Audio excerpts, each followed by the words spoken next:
감사합니다. 다시 잠깐만 기도하고 말씀 생각하십니다. 하나님 아버지, 우리의 찬양을 받으시고 부족한 종에게 하나님의 말씀, 성경 말씀의 본문의 뜻을 조금 해석하며 거기에 담긴 하나님의 진리와 교훈을 함께 나누게 하여 주옵소서. 성경은 하나님의 감동으로 기록된 책임을 믿습니다. 구약 성경도 또 신약 성경 구약의 완성인, 구약의 예언의 성취인 예수 그리스도에 관한 모든 기록 증거들을 기록한 책인 신약 성경도 하나님의 성령의 감동과 특별한 보호와 배려 속에 기록된 줄을 믿습니다. 주여, 이 책의 내용을, 이 진실한 증거의 모든 내용들을 우리로 다시 한번 기억하며 주께 영광을 돌리게 하여 주옵소서. 부족하고 미천한 종에게 말씀을 조금 증거할 힘을 주옵소서. 우리 모두들에게 사모하는 마음, 주님 귀 기울여 말씀을 듣고 깨닫는 마음, 좋은 밭과 같이 씨가 떨어져 30배, 60배, 100배의 열매를 맺는다고 하신 것 같이 주님 깨닫게 하시고 모든 육신의 연약한 것들, 정욕과 무욕과 세상 근심을 다 가시 같은 것들을 거두어내며 인내로서 결실하는 귀한 은혜와 복을 주옵소서. 예수님의 이름으로 기도하옵나이다. 아멘. 아멘. 자, 누가복음 2장 1절부터 20절 예수 그리스도의 탄생에 대한 말씀을 읽었습니다. 좀 생각해 보십시다. 1절부터 다시 보십시다. 이때에 가이사 아구스도가 영을 내려 천하로 다 호적하라 하였으니 이 호적은 구레뇨가 수리아 총독되었을 때에 첫 번 한 것이라. 모든 사람이 호적하러 각각 고향으로 돌아가매 요셉도 다윗의 집 족속인 고로 갈릴리 나사렛 동네에서 유대를 향하여 베들레헴이라는 다윗의 동네로 그 정혼한 아내 마리아와, 전통본문에는 아내라는 말이 들어있는데 정혼은 약혼이지만은 약혼한 아내 마리아와 함께 호적하러 올라가니 마리아가 이미 잉태되었더라. 그렇게 되어 있습니다. 본문은 예수 그리스도의 탄생의 때와 장소를 증거하고 있죠. 언제 탄생하셨는지, 성탄절이 언제인지, 언제 시대가 어느 때쯤인지, 또 장소는 어디인지 그것을 증거합니다. 예수 그리스도의 탄생은 로마 황제 가이사 아구스도가 칙령을 내려 온 천하로 다 호적하라고 한 때이었습니다. 이 호적은 구레뇨가 수리아 총독되었을 때에 첫 번 한 것이라고 본문에 기록되어 있습니다. 가이사 아구스도는 로마의 역사상 옥타비아누스, 로마의 역사, 세계사를 알거나 하는 사람들은 로마 제국은 대단한 그런 나라였으니까, 오늘날 미국만큼이나 강대한 그런 국가였으니까, 지금의 로마는 이제 많이 쇠해서 하나의 작은 나라에 불과하지만은 이전에 로마는 온 세계를 호령하는 때가 있었으니까 그 역사상 옥타비아누스라는 인물입니다. 이 황제는 주전 27년부터 주후 14년까지 로마 제국을 통치했습니다. 총독 구레뇨가 총독이었을 때는 구레뇨는 두 번 수리아 총독직을 맡았던 것 같습니다. 시리아라고 한, 지금 시리아죠. 시리아는 지도상에 보면 로마 제국에서 팔레스틴을 다 통치하는 팔레스틴 지역이 전부 시리아 총독의 통치 영역 안에 있었다고 보입니다. 그래서 수리아 총독 구레뇨가 수리아 총독이었을 때라 그런 말을 한 줄 압니다. 그런데 역사상 구레뇨는 2번 총독직을 맡았던 것 같습니다. 역사의 분명한 기록은 2번째는 주후 6년부터 9년이지만 그래서 어떤 이들은 그 기록을 가지고 성경이 틀렸다 그런 조금 무식한 얘기들을 하는 학자들도 들어봤지만은 그러나 첫 번째 그 총독의 일은 주전 10년부터 7년경이었다고 역사학자들은 여러 증거를 가지고 말을 하는 것입니다. 가이사 황제의 칙령은 구레뇨가 처음 총독이었을 때 내려졌던 것 같습니다. 마태복음 2장에 의하면 예수님의 탄생은 헤롯 대왕의 죽음 이전이었습니다. 헤롯이 예수를 죽이기 위해서 2살부터 다 그 아래의 어린 아기들을 학살하는 그런 아주 무자비한 학살을 행했는데 헤롯 대왕이라고 흔히 부르는 이 헤롯 대왕이 그러나 그 학살을 하고 나서 그 다음에 헤롯이 죽었습니다. 그래서 헤롯의 연대를 보면은 주전 40년부터 4년이라고 돼 있어요. 일반 역사에서 헤롯. 그러면은 주전 4년에 헤롯이 죽었다는 말이죠. 대학살을 행하고 죽었다고 보입니다. 그러면은 예수님은 주전 4년보다 그 이전이고 2살 아래에 다 죽인 것을 보면 넉넉히 잡아서 주전 6년까지 올라갈 수 있습니다. 그러면은 이 누가복음의 증거와 거의 연대가 비슷합니다. 또 예수께서 가르치심을 시작하실 때가 30세쯤 되셨고 디베료 가이사가 위에 있을 때가 누가복음 3장 1절에 보면 있은 지 15해에 예수께서 공생애를 시작하셨다고 기록되어 있는 것을 볼 때에 예수님의 탄생의 시점은 주전 4년부터 6년경이라고 볼 수 있습니다. 그것이 성경학자들이 말하는 예수님의 탄생입니다. 예수님의 탄생을 기점으로 해서 기원전 기원후를 만드는 것이라고 보통은 알려져 있지만은 그러나 정확한 연대계사를 성경학자들이 해보니까 주전 4년 혹은 6년경이라고 그렇게 보게 되는 것입니다. 여하튼 그 시점에 지금 말한 가이사 아구스토 옥타비아누스가 통치하고 또 구레뇨가 총독으로 수리아 총독으로 있었을 때에 그때에 예수님이 탄생하셨다. 그렇게 오늘 누가복음 2장에 이 누가는 의사였는데 성경 예수님의 모든 행적을 기록하면서 꽤 섬세하게 그 시점이나 또 인물이나 이런 것들을 기록하고 있습니다. 어느 때에 총독은 누구고 또 황제는 누구고 또 그때에 어디에서 예수님이 어떻게 탄생하셨는지를 비교적 상세하게 기록하고 있는 것입니다. 모든 사람이 호적하러 각각 고향으로 돌아갔습니다. 왜냐하면 지금 가이사 아구스도가 온 로마 제국에 호적을 하라. 그러니까 인구 조사를 하는 거죠. 다 호적을 해서 우리가 전부 주민등록 하듯이 모든 사람을 주민등록해서 여기에 자기 이름이 없는 사람이 그냥 불법 체류자가 없게 말하자면 다 주민등록을 시키는 것과 같은 그런 때이기 때문에 그래서 다 각각 고향으로 가서 자기의 이름을 등재해야 되는데 요셉도 다윗의 집 족속이므로 다윗 자손이거든. 다윗 지파의 족속이니까 요셉이 갈릴리 나사렛 동네에서 여러분 유대 땅의 크기는 강원도 정도의 크기지만은 갈릴리 나사렛은 북부에 있는 지방이고 그 다음에 유대 땅이라고 하는 지금 베들레헴은 남부에 있습니다. 그래서 북쪽에서부터 남쪽까지 먼 여행을 자기의 약혼녀와 함께 하게 되었다는 것입니다.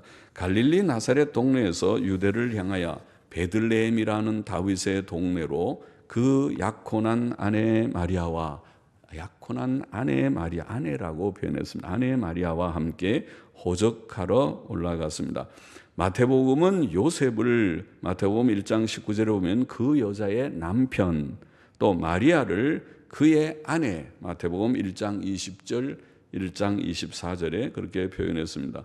그래서 그 약혼한 아내 그리고 남편인 요셉이 자기의 약혼녀인 아내를 데리고 이제 곧 결혼할 것이니까 데리고 가서 이제 호적을 하려고 그렇게 같이 내려갔다. 그런데 그 약혼녀는 이미 임신 중이었습니다.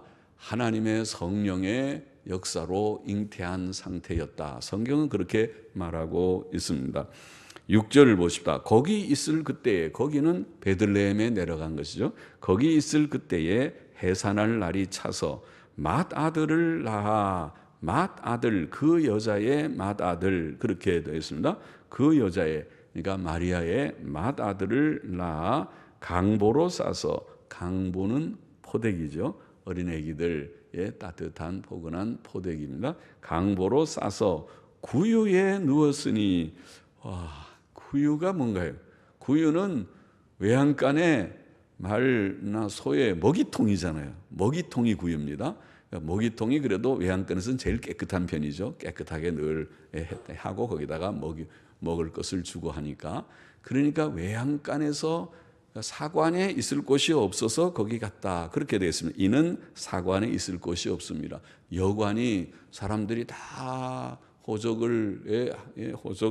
등록을 하려고 다 많이 모여왔겠죠. 그러니까 여관에 들어갈 곳이 없어서 이제 어떻게 하나. 그런데 아기는 이제 만삭이 돼서 출산할 것 같고, 아기가 곧 배가 아파오고 아기를 낳아야 되는데 여관은 없고 참 딱하죠.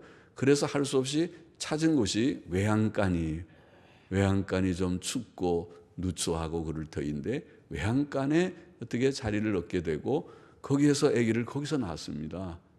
마리아가 그 출산을 외양간에서 출산을 하고 그 냄새도 나고 춥고 좀 더럽고 한 곳에 그래도 거기 자리를 좀 정리하고 요셉이 그리고 아기를 마리아가 거기서 낳고 그 다음에 그 아기는 또 더러움을 타면 안 되니까 포대기로 이렇게 싸가지고 보니까 구유가 그래도 제일 깨끗합니다. 그래서 말구에다가 거기 좀 치우고 거기다 아기를 잘 거기다가 놓게 되었던 것입니다. 예수께서는 본래 하나님, 영원하신 하나님이셨으나 사람으로 태어나셨습니다. 요한복음 1장 1절 14절에 보면 태초에 말씀이 계시니라. 이 말씀이 하나님과 함께 계셨으니 이 말씀은 곧 하나님이시니라. 태초부터 계신 하나님이신 말씀에 대해서 언급한 후에 1장 14절에 보면 그 말씀이, 하나님이신 그 말씀이 육신이 되어 우리 가운데 거하심에, 그가 누굽니까? 태초부터 계신 하나님이 육신이 되어 우리 가운데 오신, 이게 성육신입니다. 이게 성탄입니다. 성탄이라는 것은 굉장히 놀라운 사건입니다. 세상 사람들이 아는지 모르는지 모르지만은 영원하신 하나님이 육신을 입고, 육신은 인간의 본질을 입은 것입니다. 인성을 입고 사람의 몸과 영혼을 취하여서 사람이 되어서 하나님이 사람이 되어 이 땅에 오신 것이 요한복음 1장 14절 지금 읽고 있는 말씀이 육신이 되어 우리 가운데 거하심에, 그가 예수님입니다. 우리가 그 영광을 보니 예수님이 누군가 보니 때때로 기적을 행하시는 그런 영광을 보았던 것입니다. 풍랑이 있는 바다를 향해서 잔잔하거라. 그러니까 잔잔해졌습니다.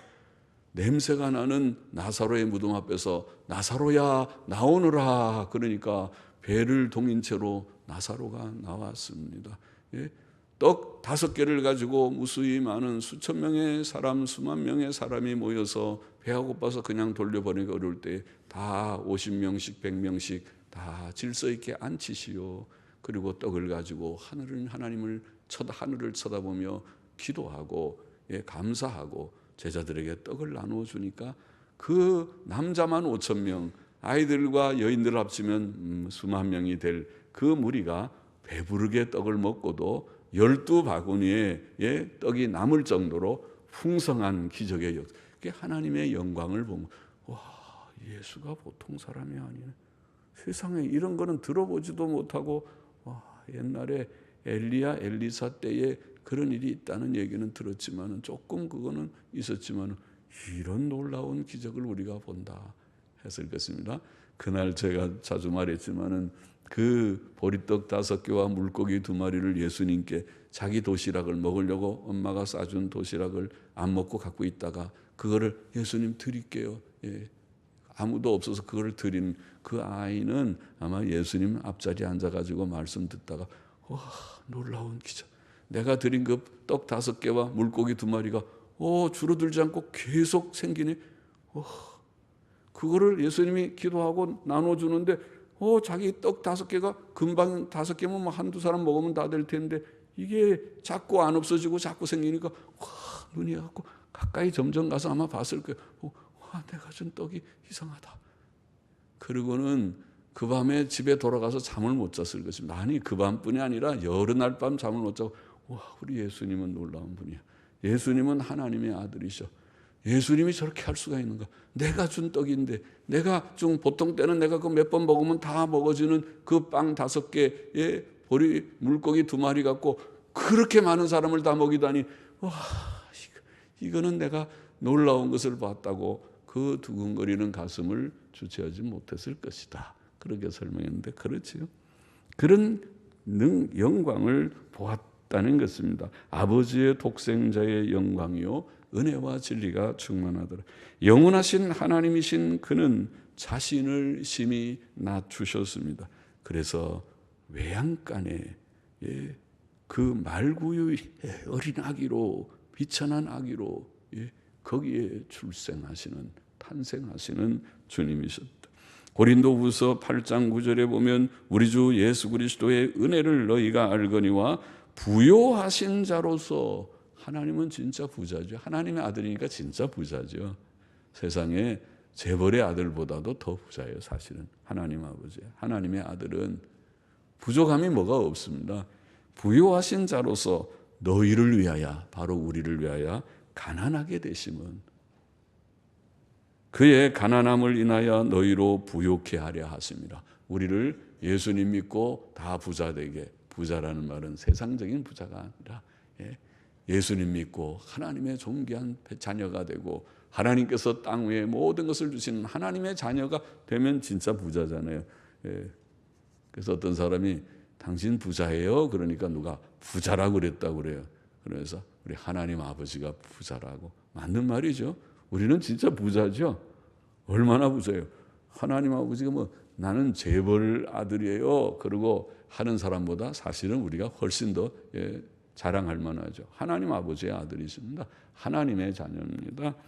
빌립보서 2장 6절로 8절에 보면 그는 근본 하나님의 본체시나 하나님과 동등됨을 취할 것으로 여기지 아니하시고 오히려 자기를 비어 종의 형체를 가져, 하나님이신 그가, 하나님과 동등되신 그가 자신을 비어서 종처럼 사람의 모습으로, 종의 모습으로 땅에 오셔서 사람의 모양으로 나타나셨으며 자기를 낮추시고 죽기까지 복종하셨으니 그 십자가에 죽으십니다. 우리 예수님의 순종, 예수님의 자기 비하, 아버지가 아들아 나를 위하여 또 택자들을 위하여 네가 죽겠느냐? 죽겠습니다. 복종하시는 예수님의 복종, 예수님의 자기 비하, 그것을 우리가 좀 깊이 생각해야 돼요. 성탄 때마다 네가 나를 따라오려거든 자기를 부인하고 나를 따르라. 주님이 말씀했는데 우리는 다 자기가 살아서 펄펄 살아서 날뛰는 자기가 아닌지 자기를 죽이고 꺾어서 자기가 없고 주님 앞에 따라오너라. 어디든지 예수께서 가는 곳은 어디든지 따라가겠나이다. 골고다도 겟세마네도 내가 어디든지 죽음의 골짜기도 가겠나이다. 예수께서는 포대기에 쌓여 구유에 누이셨습니다. 하나님의 아들이신 그는 매우 비천한 모습으로 오셨습니다. 그는 세상에서 영광과 섬김을 받기 위해 오지 않으셨고 우리를 위해 고난을 받고 대속 제물로 죽임을 당하기 위해 오셨습니다. 본문은 예수님을 맏아들이라고 표현합니다. 그것은 마리아가 예수님 출산 후에 다른 자녀들을 낳았음을 나타내지요. 맏아들은 둘째 아들, 셋째 아들. 저는 우리 아버지의 셋째 아들이었는데 6남매 중에 가운데 중에. 그런데 예수님은 맏아들입니다. 장자이십니다. 전통사본 마태복음 1장 25절에도 맏아들이라는 말이 나옵니다. 마가복음 6장 3절의 증거대로 예수께는 야고보 동생 이름이 나오죠. 첫째가 야고보, 요셉, 유다, 시몬. 성경에서 쓸데없이 말 쓰는 게 아니라 꼭 필요할 때만 사람 이름을 언급하는데, 사람 이름 언급 안 된 그런 사건도 허다히 많은데 예수님의 동생 이름을 언급했습니다. 야고보, 요셉, 유다, 시몬. 이런 남동생들과, 미안하지만 여동생들은 이름을 안 하고 그냥 여동생들 이렇게만 돼 있어요. 남동생들 이름하고 그다음에 여동생들이 언급되어 있습니다. 마리아가 평생 처녀였다는 천주교의 주장은 마리아에 대한 잘못된 주장입니다. 천주교회는 이 외에도 마리아가 평생 죄가 없었고, 세상에 예수님 외에 죄 없는 사람이 없는데 마리아가 죄가 없다니, 성경 몇 장 몇 절에 성경 어디에도 없는 얘기를 만들어냈고, 마리아가 승천을 했고 더 놀라운 신화를 만들어냈습니다. 마리아는 승천하지 않았습니다. 마리아는 승천했고, 그리고 마리아는 죄인의 중보요 기도를 들으시는 자다. 마리아를 신으로 만들어놨어요. 우리의 중보자는 예수님밖에 없습니다. 디모데전서 2장 5절 말씀. 예수님밖에 없습니다. 그리고 기도를 들으시는 자라니, 제가 간혹 말했지만은 마리아가 몇 개 구걸을 하시길래, 마리아가 이 세상에, 우리가 뭐 개신교인들은 마리아한테 기도 안 하지만 천주교인들은 수없이 많이 기도합니다. 마리아여, 교황으로부터 시작해서 천주교인들이 수억이 될 것입니다. 천주교인들 수가. 그런데 마리아가 얼마나 능통, 신통한 분이시길래 그 많은 사람들의 기도를 동시에 다 듣습니까? 그건 신이 아니면 들을 수 없습니다. 그렇잖아요. 사람은 두세 사람만 얘기해도 조용 좀 한 사람씩 얘기하세요. 그렇게 하지. 동시에 얘기하면 동시에 알아듣는 사람이 어디 있어요. 그러나 하나님은 동시에 얘기하면 다 알아들을 수 있어요. 신이니까. 마리아를 신으로 만들어 놓고는 그들의 교리는 마리아는 신이 아니다. 자기는 또 그래요. 천주교 교리는. 그것은 좀 망측한 그런 것입니다. 잘못된 교리입니다. 그런 교리에 미혹되어서는 안 됩니다. 마리아는 평범한 예수님의 모친, 우리가 존경할 만한 모친에 불과하지 그 이상 그 외에 다른 것이 아닙니다. 성경의 증거대로 해요. 성경을 넘어서는 것은 옳지 않은 것입니다. 8절 보십시다. 그 지경에 목자들이 밖에서 밤에 자기 양떼를 지키더니 주의 사자가 곁에 서고 주의 영광이 저희를 두루 비추매 크게 무서워하는지라. 천사가 이르되 무서워 말라. 보라, 내가 온 백성에게 미칠 큰 기쁨의 좋은 소식을 너희에게 전하노라. 오늘날 다윗의 동네에 너희를 위하여 구주가 나셨으니 곧 그리스도 주시니라. 너희가 가서 강보에 쌓여 구유에 누인 아기를 보리니 이것이 너희에게 표적이니라 하더니, 예수께서 탄생하시던 밤에 주의 천사 한 명이죠. 주의 천사가 들에서 양을 치던 목자들에게 나타나 한 소식을 증거하였다. 그렇게 기록되어 있습니다. 역사상 주의 천사는 하나님의 말씀을 전달할 때 종종 나타났습니다. 오늘날 우리가 천사를 볼 수 없다고 해서 사두개인처럼 천사의 존재를 부정해서는 안 됩니다. 주의 천사는 그들에게 나타나 그들 곁에 섰고 하나님의 영광이 그들을 두루 비추었습니다. 목자들이 그 천사를 보고 크게 무서워하였을 때 그는 그들에게 말했습니다. 무서워 말라. 보라, 내가 온 백성에게 미칠 큰 기쁨의 좋은 소식을 너희에게 전하노라. 오늘날 다윗의 동네에 너희를 위하여, 다윗의 동네는 지금 문맥으로 보면 베들레헴이죠. 베들레헴에 너희를 위하여 구주가 나셨으니 곧 그리스도 주시니라. 놀라운 말이죠. 그리스도 주시니라. 너희가 가서 강보에 쌓여 구유에 누인 아기를 보리니 이것이 너희에게 표적이니라. 그 밤에 아기 낳은 집도 뭐 많지는 않았을지 모르지만은 아기 낳은 집이 몇 집 있다면 누가 그 지금 말하는 메시아인지 알지 못하지만은 아주 표적이 분명하죠. 포대기에 싸가지고 말 밥통에 놓인 아기는 아마 예수님밖에 없었을 것입니다. 다행스럽게 표적이 분명해요.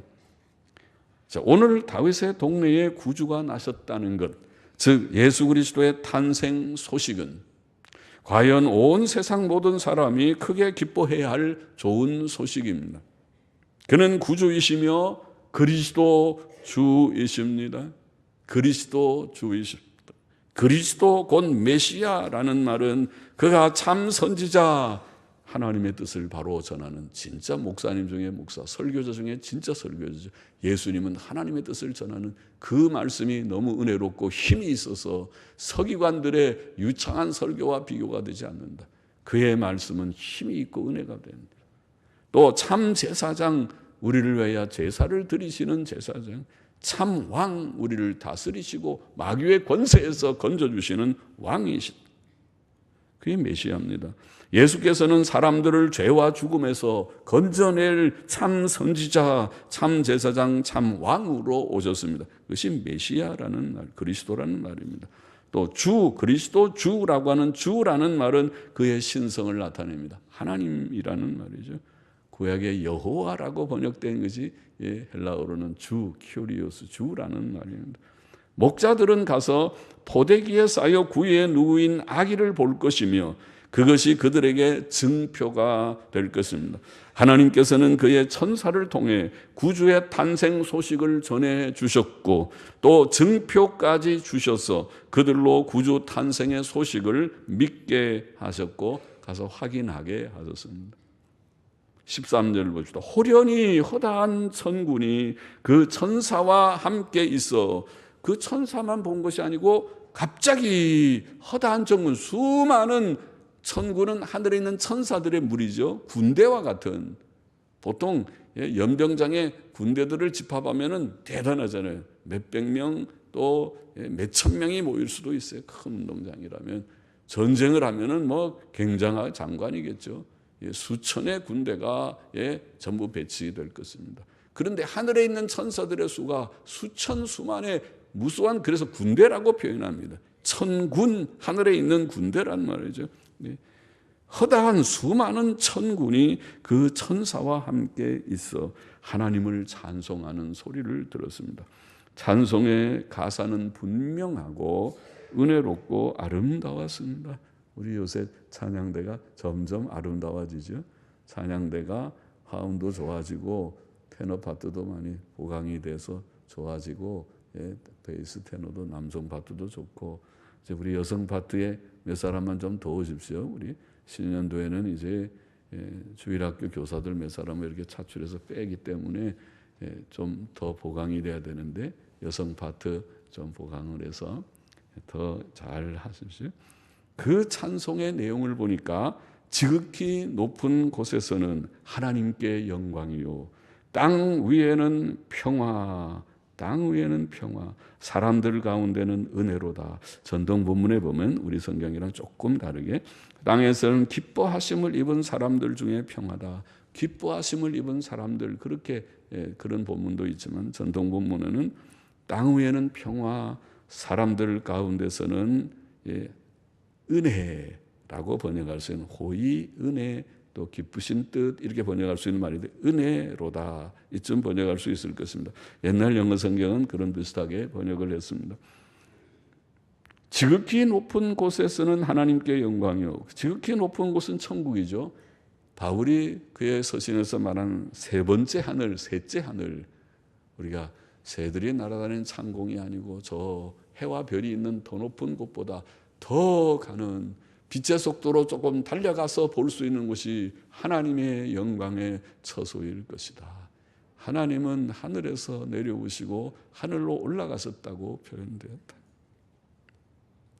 하나님께 영광이고 땅 위에는, 이 땅에 사는 우리들 땅 위에는 평화가 사람들 가운데는 은혜가 있을 것이다.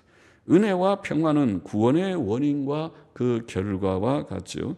이 세상에서 사람들은 죄로 인해 심령의 고통과 육신의 질병과 경제적 궁핍으로 평안을 잃어버렸으나 하나님의 은혜로, 은혜를 받을 때에, 예수 그리스도를 믿음으로 죄사함과 의롭다 하심을 받을 때에 참 평안을 얻습니다.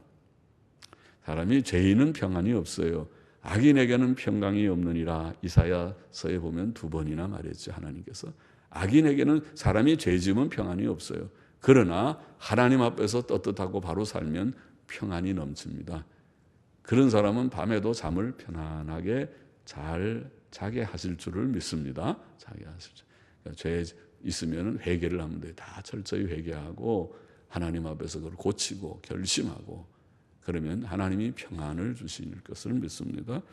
참 평안을 얻어요. 참 평안은 죄사함에서 오는 것입니다. 죄사함과 의롭다함 곧 구원을 받을 때 평안이 옵니다. 구원을 받으시기를 바랍니다. 구원을 받고 평안을 누리시기를 바랍니다. 이거 하나님이 주신 복입니다.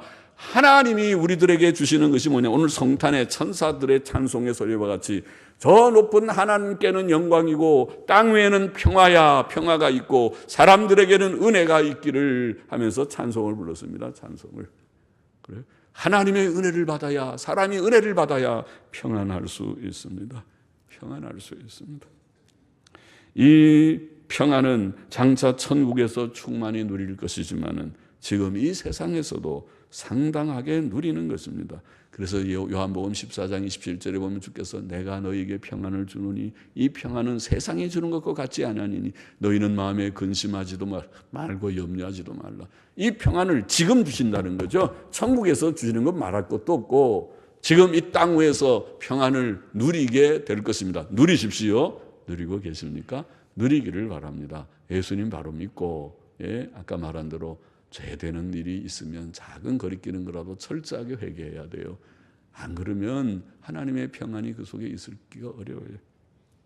평안을 누리게 되시기를 바랍니다. 15절 마저 보십시다. 천사들이 떠나 하늘로 올라가니 목자가 서로 말하되 이제 베들레헴까지 가서 주께서 우리에게 알리신 바 이 이루어진 일을 보자. 그렇죠. 목자들이 천사가 얘기해 줬으니까 지금 진짜 그런지 이게 우리가 허상을 보았는지 진짜인지 확인해 보고 싶겠죠. 그래서 빨리 가자 베들레헴. 거기서 베들레헴이 바로 옆에 들판인 것 같은데 저 베들레헴 저 성, 저 불이 있는 성으로 빨리 가서 확인해 보자. 아이고 가면은 어느 집을 어떻게 찾아야 될지 모르지만은 외양간 있는 집을 우선 찾아야겠죠. 예? 외양간에 있는 집이 몇 집이나 있는지 모르지만은 이 집 저 집 아마 몇 집 찾아봤을 것 같은데 찾아보니까 여기 있다 우리가 발견했습니다. 외양간 있는 집에 그 마구에 거기서 아기 출산했다는 얘기가 벌써 소문이 거기서 들리는 웅성웅성하는 소리가 좀 들리는 그런 곳에 아기 아마 울음소리도 났을지 모르는 곳에 발견했었겠죠. 가서 확인해 찾아보고 천사가 자기들에게 거기서 가서 빨리 가서 마리아와 요셉과 구유에 누인 아기를 찾아서 보는 거 보니까 금방 가자마자 간 게 아니라 몇 집 찾아온 거죠. 이 집 저 집 찾아서 아기 난 집 있습니까? 이게 여기 말구유가 있는 집이 어느 집입니까? 아기 난 집 있습니까? 이건 말구에서 아기 낳다니 무슨 소리요? 없어. 그렇게 하는 사람도 집도 있었을지 모르고 몇 집 찾아보니까 드디어 찾아서 보고 천사가 자기들에게 이 아기에 대하여 말한 것을 고하니 우리가 천사에 나타나서 이 얘기를 우리에게 알려줬습니다. 그리고 요셉과 마리아에게 말해줬다는 것입니다. 그리고 듣는 자가 다 목자의 말한 일을 기이 여기되 참 신기하다. 아니 우리가 여기서 얘기 났는데 들판에서 천사가 가르쳐줬어요? 진짜예요? 진짜 가르쳐줬어요? 신기하네. 거기서 어떻게 알았지? 우리가 여기서 아기 출산하는 것을 어떻게 알았을까? 하나님이 알려주셨지. 하나님께서 알려줘서 천사를 보내서 알려줬죠. 그래서 그러나 신기하게 여겼지만 마리아는 더 경건해서 요셉도 경건하지만 마리아는 이 모든 말을 마음에 지키어 생각하니라. 마리아가 하나씩 잘 기억을 해놔야 나중에 누가 물어보면 어떻게 됐어요? 그러면 얘기해 주겠죠. 나중에 이 누가는 나중에 사람들 물어보고 기록들을 보고 정리해가지고 누가복음을 쓴 것이니까 누가가 아마 마리아한테도 물어봤겠죠. 어떻게 됐어요? 좀 얘기해 보세요. 기자들처럼. 이렇게 되고 언제 어떻게 됐어요? 누가 왔어요? 목자가 찾아왔다고요? 그렇게 어떻게 됐어요? 하고 하나씩 물어봤겠죠. 다 기록하겠고 그걸 정리해서 하나님의 은혜로 간략하게 누가복음을 썼겠죠. 그래서 마리아는 그 모든 말을 마음에 지키어 생각하니라. 목자가 자기들에게 이르는 바와 같이 듣고 본 그 모든 것을 인하여 하나님께 영광을 돌리고 찬송하며 돌아가니라. 가니라. 그렇게 되어 있습니다. 1장부터 21절부터 20절의 교훈을 우리가 정리해 보십시다. 첫째로 예수 그리스도께서는 외양간에서 탄생하셨고 포대기에 쌓여 구유에 누이셨다. 구유에 누이셨다. 누가? 예수께서는. 예수가 누군데? 하나님의 아들이신데, 하나님의 아들, 영광의 아들, 하나님의 아들께서 자신을 낮추셔서 사람이 된 것도, 하나를 내서 영광의 천국에서 이 지상으로 사람이 되어 오신 것도 놀랍지만은 낮고 비천한 모습으로 탄생의 그 모습은 예수님이 왜 이 땅에 오셨는지를 보여주시죠. 그는 영광을 받기 위해 좋은 데 호의호식하고 대접을 받고 사람들의 식사 대접이나 받고 또 선물이나 받고 영광을 받기 위하여 이 땅에 오신 분이 아니시구나 하는 걸 보여주지요. 네. 마구간에서, 외양간에 냄새나는 곳에서, 추운 곳에서, 더러운 곳에서 그래도 그 중에 깨끗한 말, 밥통, 먹이통에 포대기에 싸서 오시는 그 모습은 자신을 우리를 위하여 주기 위하여 오신, 자신의 목숨을 우리의 대속물로 주기 위하여 오신 예수님의 그 목적에 딱 맞지. 자신을 비어 종의 모양을 가지셨고 자신을 낮추어 죽기까지 복종하셨다는 그 말씀에 맞지. 우리는 성탄절마다 늘 말하는 말이지만 수없이, 제가 여기에 목회한 20여 년이, 3, 4년이 지금 흘러가는 세월 동안에 수없이 많이 성탄의 메시지를 해서 내가 또 뭐 할 얘기가 뭐가 있다고 또 같은 얘기를 또 매번마다 해야 되는가, 그런 생각도 들지만은, 그러나 성탄절마다 우리는 기억할 것은 예수님의 성탄은 자기 비하와 겸손의 한 중요한 사건이다. 우리가 정말 예수님을 믿는다고 하면서 자기를 부정하고 낮추지 않는다면, 자기가 살아서 마음이 한없이 높고 교만하다면 예수님의 제자가 아니다. 그래서 예수님의 제자라면은 자기를 낮추어서 하나님의 아들이 사람이 되어 오신 것이 성탄인데, 정말 성탄의 축하는 내가 먹고 마시고 놀고 하는 것이 아니고 우리가 예수님을 묵상하고, 우리 같은 죄인을 구원하기 위하여 하나님의 아들이 사람이 되셨다니, 그것도 낮고 비천하게 출생부터 그러하셨다니, 거기에 비하면 우리 승민이 같은 아이는 얼마나 행복한지, 그렇죠? 승민이는 얼마나 그래도 따뜻한 좋은 환경에서 출산을 하고 아기를 받은 것이 아닙니까? 비교하자면 그렇다는, 우리가 다 그렇게 낳았죠. 그러나 우리 예수님은 외양간에 그 말 구유에서 낳았다는 것을 기억할 필요가 있다. 배워야 된다. 주님의 겸비와 비하를 배워야 돼. 둘째로 예수 그리스도의 탄생은 죄인들에게 큰 기쁨의 좋은 소식이다. 구주께서는 우리를 죄와 불행과 죽음과 지옥 형벌로부터 구원해 주시는 자이십니다. 세상에 이것보다 더 중요하고 더 기쁘고 복된 일이 있습니까? 세상에 예수님의 성탄보다 더 기쁘고 복된 일이 있습니까? 있으면 말해 보십시오. 지옥 갈 죄인들, 죄로 인하여 지옥 가야 마땅한 우리들 위하여 주께서 오셔서 우리를 거기서 건져서 천국 백성 삼아주신 이 성탄의 사건이야말로 기쁜 소식이죠. 기쁜 소식이죠. 그래서 예수님을 우리가 믿었습니다. 우리는 그저 믿으면 된다고 해서 믿었습니다. 환영했어요. 오늘도 예수님을 믿지 못한 자, 예수님을 문 밖에, 여러분의 마음 문 밖에 놓고 아직도 좀 저울질하면서 예수, 그것도 그럴듯하긴 한데 글쎄 내가 아직은 때가 아니야. 아직은 아니야. 문 밖에 계셔요. 좀 내가 좀 생각해 보겠습니다. 그런 분이 있으면은 안 돼요. 문을 여시기를 바랍니다. 예수님이 추운 겨울에 문 밖에서 벌벌 떨면서 언제 문 열어주겠냐? 내가 문 열어줘야 들어가는데 내가 날 이렇게 밖에다가 박대하느냐 그러실지도 모르는데, 주님 오세요. 빨리 오세요. 내 마음의 문을 여우니 이제 여우니 내 속에 와서 좌정하시옵소서. 나의 하나님, 나의 주님이 되시옵소서. 주님을 영접해야 하겠습니다. 셋째로 예수 그리스도의 탄생은 하나님께는 영광이요 땅에 사는 자들에게는 은혜와 평안이라. 하나님께서 구주 예수 그리스도를 통해 주신 구원의 은혜의 결과가 평안이라.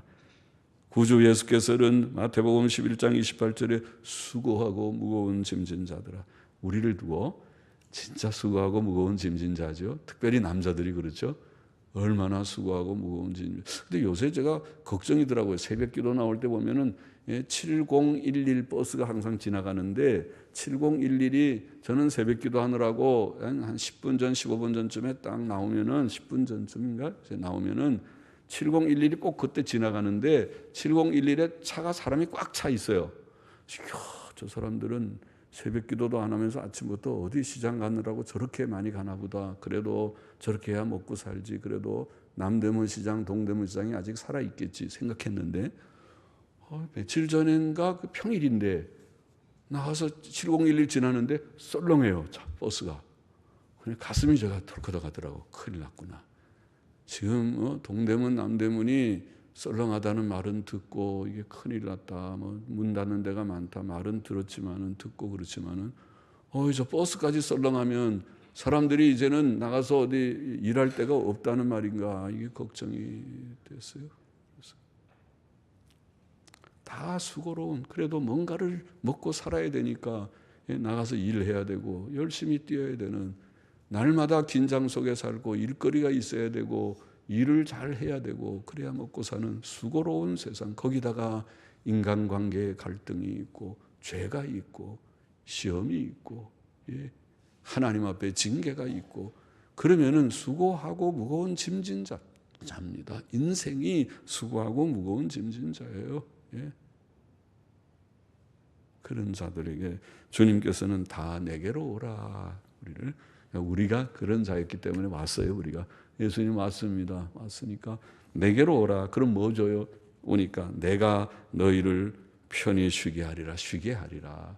오늘은 성탄절날 예배당 오면 뭐 줍니까? 아무것도 주는 거 없는데 점심에 맛있는 떡국이라도 있잖아요. 그래도 떡국을 줍니다. 그런데 떡국 한 그릇 먹으려고 우리가 예배당에 온 게 아니고 예수님께 나오면 뭘 주십니까? 편히 쉼을 주리라. 평안을 주신다. 그것이 진정한 복이죠. 평안을 주께서 주시소. 구원받고 참 평안을 주셔서 기쁨과 평안을 누리게 되고 세상이 줄 수 없는 참된 평안을 우리가 얻게 되고, 그 다음에 떡국도 맛있게 잘, 오늘도 우리 교회 성탄절날 떡국이 맛있다고 그러는데, 그런데 너무 많이 먹으면 또 체할 수 있으니까 얹히면 안 되니까 찬찬히 꼭꼭 씹어서 천천히 잘 드시길 바랍니다.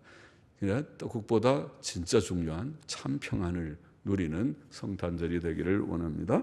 기도하십시다. 하나님 아버지, 주의 비하와 겸손을 배우는 저와 우리 모두가 되기를 원합니다. 예수 그리스도를 문 밖에 세워두는 자가 하나도 없기를 원합니다. 마음문을 열고 예수님을 영접하고 구원을 받고 하나님이 주시는 참된 평안을 누리는 자들이 다 되게 하여 주옵소서.